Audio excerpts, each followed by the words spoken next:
ಒಟ್ಟಿನಲ್ಲಿ ಒಂದು ಭಾಷೆ ಮಾತಾಡೋ ಜನ ಒಂದಾಗಿರಬೇಕಾಗದ್ದು ಒಂಥರ ನ್ಯಾಯನೇ ಸರಿ.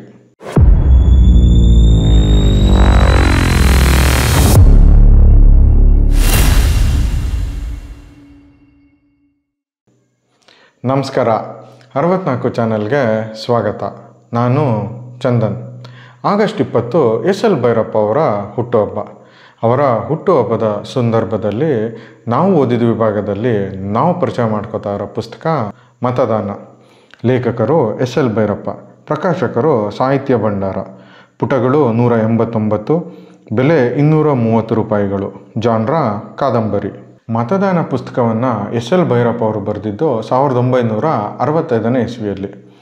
60ರ ದಶಕದ ರಾಜಕಾರಣಿಗಳ ಸ್ವಾರ್ಥ, ಅವರ ಪರ್ಸ್ನಲ್ ಅಜೆಂಡಾ ಇವತ್ತಿಗೂ ಪ್ರಸ್ತುತನೇ, ಏನೂ ಬದಲಾಗಿಲ್ಲ. ಇನ್ಫ್ಯಾಕ್ಟ್ ಹೇಳಬೇಕು ಅಂದರೆ ಇನ್ನೂ ಹದಗೆಟ್ಟಿದೆ ಅಂತಲೇ ಅನ್ಬೋದು. ಭೈರಪ್ಪ ಅವರು ಒಬ್ಬ ಮಾಸ್ಟರ್ ಸ್ಟೋರಿ ಟೆಲ್ಲರ್. ಈ ಪುಸ್ತಕನೂ ಅದಕ್ಕೆ ಹೊರತಾಗಿಲ್ಲ. ತುಮಕೂರಿನ ಸುತ್ತಮುತ್ತ ನಡೆಯೋ ಈ ಕಥೆಯ ಮುಖ್ಯ ಪಾತ್ರಧಾರಿ ಡಾಕ್ಟರ್ ಶಿವಪ್ಪ. ಅವನು ತುಂಬ ಒಳ್ಳೆ ಮನುಷ್ಯ, ನಿಸ್ವಾರ್ಥಿ, ದುಡ್ಡಿನ ಮೇಲೆ ಒಂಚೂರು ಆಸೆ ಇರಲ್ಲ. ಹಳ್ಳಿ ಜನರಿಗೆ ಸೇವೆ ಸಲ್ಲಿಸಬೇಕು ಅನ್ನೋ ಆಸೆ ಇರುತ್ತೆ.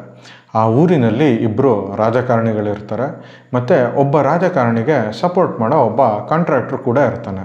ಆ ಕಾಂಟ್ರಾಕ್ಟ್ರಿಗೆ ಒಬ್ಬ ಮಗಳು ರಂಗಲಕ್ಷ್ಮಿಗೂ ಡಾಕ್ಟರ್ ಶಿವಪ್ಪಂಗೂ ಪ್ರೀತಿ ಹುಟ್ಟಿರುತ್ತೆ. ಅವರಿಬ್ಬರು ಮದುವೆ ಆಗಬೇಕಂತ ಇರ್ತಾರೆ. ಆ್ಯಂಡ್ ಅಫ್ಕೋರ್ಸ್ ಇದಕ್ಕೆ ಕಾಂಟ್ರಾಕ್ಟ್ರು ಸಪೋರ್ಟ್ ಕೂಡ ಇರುತ್ತೆ. ಅದೇ ಟೈಮಲ್ಲಿ ಇನ್ನೊಬ್ಬ ರಾಜಕಾರಣಿನೂ ತನ್ನ ಮಗಳನ್ನ ಡಾಕ್ಟರ್ ಶಿವಪ್ಪ ಅವರಿಗೆ ಕೊಡಬೇಕು ಅಂತ ಅನ್ಕೋತಾ ಇರ್ತಾನೆ. ಇದೇ ಸಮಯದಲ್ಲಿ ಕರ್ನಾಟಕ ಏಕೀಕರಣ ಚಳುವಳಿ ಕೂಡ ನಡೀತಾ ಇರುತ್ತೆ. ಡಾಕ್ಟರ್ ಶಿವಪ್ಪ ಅವರಿಗೆ ತಾನು ರಾಜಕೀಯಕ್ಕೆ ಬರಬೇಕು ಅಂತ ಆಸೆ ಹುಟ್ಟುತ್ತೆ. ತಮ್ಮ ಡಾಕ್ಟ್ರ್ ಕೆಲಸನ ಕಮ್ಮಿ ಮಾಡಿ ಫುಲ್ ಟೈಮು ಪಾಲಿಟಿಕ್ಸ್ಗೆ ಎಂಟ್ರಿ ಕೊಡ್ತಾರೆ. ಈ ಟೈಮಲ್ಲಿ ಆ ಊರಲ್ಲಿ 2 ಸಾವಾಗುತ್ತೆ, ಮತ್ತು ಡಾಕ್ಟ್ರ್ ಅವ್ರ ಅಮ್ಮನೂ ತೀರೋಗ್ತಾರೆ. ಎಲೆಕ್ಷನಲ್ಲಿ ಡಾಕ್ಟ್ರು ಸೋಲ್ತಾರೆ, ಮತ್ತು ಕಾಂಟ್ರಾಕ್ಟ್ರು ಸಪೋರ್ಟ್ ಪಡ್ಕೊಂಡಿರೋ ರಾಜಕಾರಣಿ ಅವನು ಕೂಡ ಸೋಲ್ತಾನೆ. ಕಾಂಟ್ರಾಕ್ಟ್ರು ತನ್ನ ಆಸ್ತಿಯೆಲ್ಲ ಮಾರಿ ಅವನು ಕೂಡ ಪಾಪರಾಗ್ತಾನೆ. ಅವನ ಆಸ್ತಿಯೆಲ್ಲ ಮಾರಿ ರಾಜಕಾರಣಿಗೆ ಸಪೋರ್ಟ್ ಮಾಡಿರ್ತಾನೆ. ಕಡೆಗೆ ಕಾಂಟ್ರಾಕ್ಟ್ರು ಆತ್ಮಹತ್ಯೆ ಮಾಡ್ಕೋತಾನೆ. ಡಾಕ್ಟರ್ ಶಿವಪ್ಪನಿಗೆ ತನ್ನ ತಪ್ಪಿನ ಅರಿವಾಯ್ತಾ. ಶಿವಪ್ಪ ರಂಗಲಕ್ಷ್ಮಿ ಲವ್ ಮಾಡಿ ಕಡೆಗೆ ಮದುವೆ ಆಗ್ತಾರೆ. ಇದನ್ನೆಲ್ಲ ನೀವು ತಿಳ್ಕೊಬೇಕು ಅಂದರೆ ಪುಸ್ತಕನ ಓದಲೇಬೇಕು. ಬರೀ ಆದರ್ಶವಾದದಿಂದ ಸಮಾಜ ನಡೆಯಲ್ಲ, ಅದಕ್ಕೆ ದುಡ್ಡು ಕೂಡ ಮುಖ್ಯ ಅಂತ ನಾವು ಈ ಪುಸ್ತಕನ ಓದಿ ತಿಳ್ಕೊಂಡ್ವಿ. ಯಾವ ಪಕ್ಷ ಬಂದರೂ, ಮೈಸೂರು ಕರ್ನಾಟಕ ಆದರೂ, ರಾಜಕಾರಣಿಗಳು ಬದಲಾದರೂ ಕಾಮನ್ ಮ್ಯಾನು ತನ್ನ ಕಷ್ಟದಿಂದ ತಪ್ಪಿಸ್ಕೊಳ್ಳೋಕ್ಕೆ ಸಾಧ್ಯನೇ ಇಲ್ಲ ಅಂತ ಈ ಪುಸ್ತಕದಲ್ಲಿ ಎಸ್.ಎಲ್. ಭೈರಪ್ಪ ಅವರು ತಿಳಿಸ್ಕೊಟ್ಟಿದ್ದಾರೆ. ಒಟ್ಟಿನಲ್ಲಿ ಈ ಪುಸ್ತಕ ಎಷ್ಟು ಚೆನ್ನಾಗಿ ಓದಿಸ್ಕೊಂಡು ಹೋಗುತ್ತೆ ಅಂದರೆ, ನಾವು ನಮ್ಮ ಮನೆಯೊಳಗೆ ಕೂತ್ಕೊಂಡು ಈ ಪುಸ್ತಕನ ಓದ್ತಾ ಇದ್ರು ಅಲ್ಲೇ ಎಲ್ಲೋ ತುಮಕೂರು ಸುತ್ತಮುತ್ತ ತಿರುಗಾಡ್ತಾ ಇದ್ದೀವಿ ಅನ್ನೋ ಫೀಲ್ ಕೊಡುತ್ತೆ. ಎಸ್ಪೆಷಲಿ ಈ ಊಟದ ಸೀಕ್ವೆನ್ಸ್ ಇದೆಯಲ್ಲ, ಲೈಕ್ ಮುದ್ದೆ ಸಾರು ತುಪ್ಪ ತಿಂತಾ ಇದ್ದರೋದು ಅಂತ, ಅದನ್ನು ಓದಬೇಕಾದ್ರೆ ನಮ್ಮ ಬಾಯಲ್ಲಂತೂ ನೀರು ಬಂತು. ಟಿ.ಎನ್. ಸೀತಾರಾಮ್ ಅವರು ಇದೇ ಹೆಸರಲ್ಲಿ ಈ ಪುಸ್ತಕನ ಫಿಲಮ್ ರೂಪಕ್ಕೆ ಕೂಡ ಕನ್ವರ್ಟ್ ಮಾಡಿದ್ದಾರೆ.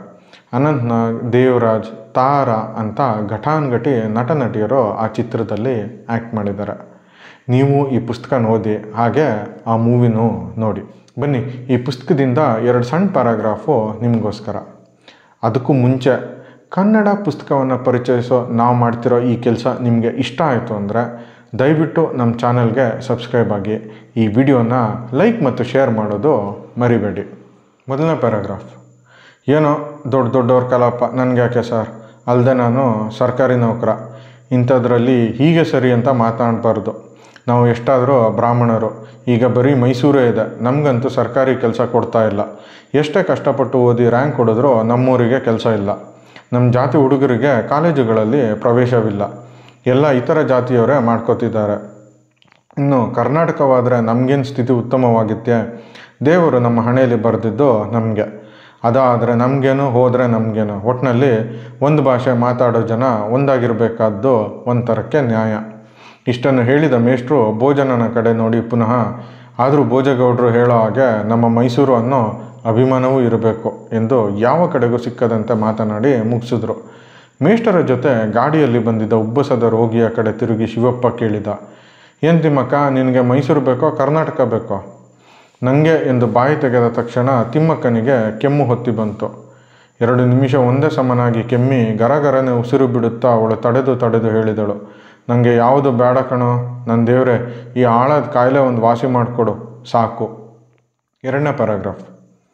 ಹಿಂತಿರುಗಿ ನೋಡಿ ತಾವು ಕುಳಿತಿದ್ದ ಕಲ್ಲಿನ ಕಡೆಗೆ ದಿಟ್ಟಿಸಿದರು. ಒಂದು ಆಳು ಆಯಾಸವಿಲ್ಲದೆ ಎತ್ತಬಹುದಾಗಿದ್ದ ಕಲ್ಲು ಅದು. ಹೊದೆದಿದ್ದ ದುಪ್ಪಟ್ಟಿಯಿಂದ ಅದನ್ನು ಹೊಟ್ಟೆಗೆ ಕಟ್ಟಿಕೊಂಡು ಅದರ ಭಾರವನ್ನು ತಡೆದು ಸ್ವಲ್ಪ ಹೊತ್ತು ನಿಂತುಕೊಂಡರು. ದೂರದಲ್ಲಿದ್ದ ಗಾಡಿಯ ಸಪ್ಪಳ ಹತ್ತಿರ ಬಂದಂತೆ ಕೇಳುತ್ತಿತ್ತು. ಅವರಿಗೆ ಒಮ್ಮೆ ತಲೆ ಸುತ್ತಿ ಬಂದಂತಾಯಿತು. ನಾಗರಹಳ್ಳಿ ಆ ಪಾಪರ್ ಸೂಳೆ ಮಗನ ವಂಶ ನಿರ್ವಂಶವಾಗಿ ಅವನ ಮನೆ ಹಾಳಾಗ ಎಂಬ ಮಾತನ್ನು ಮನಸ್ಸು ಸ್ಪಷ್ಟವಾಗಿ ಉಚ್ಚರಿಸಿತು. ತಕ್ಷಣ ನೀರಿನೊಳಕ್ಕೆ ಧುಮುಕಿಬಿಟ್ಟರು. ತೂಬಿನ ಸಂದಿಗೆ ಇವರ ಶರೀರ ಸಿಕ್ಕಿದ್ದಿರಬಹುದು. ನೀರಿನ ಹೊಡೆತದ ಧ್ವನಿಯ ಬದಲಾಗಿ ಗರಗರಗಕ್ ಗರಗರಗರಗರಗಕ್ ಎಂದು ಅದು ಬೇರೆಯ ಸ್ವರವನ್ನು ಪ್ರಾರಂಭಿಸಿತು. ಒಳಗೆ ಸೇರಿದ ಗೌಡರಿಗೆ ಮೊದಲು ಒಂದು ಕ್ಷಣ ಎಲ್ಲವೂ ಹಸುರಾಗಿ ಕಂಡಿತು. ಇನ್ನು ಮೇಲೆ ಏಳುವುದು ಸಾಧ್ಯವಿಲ್ಲವೆಂಬ ಪ್ರಜ್ಞೆ ಇದ್ದರೂ ಕೈಗಳು ನೀರನ್ನು ಬಡಿದವು.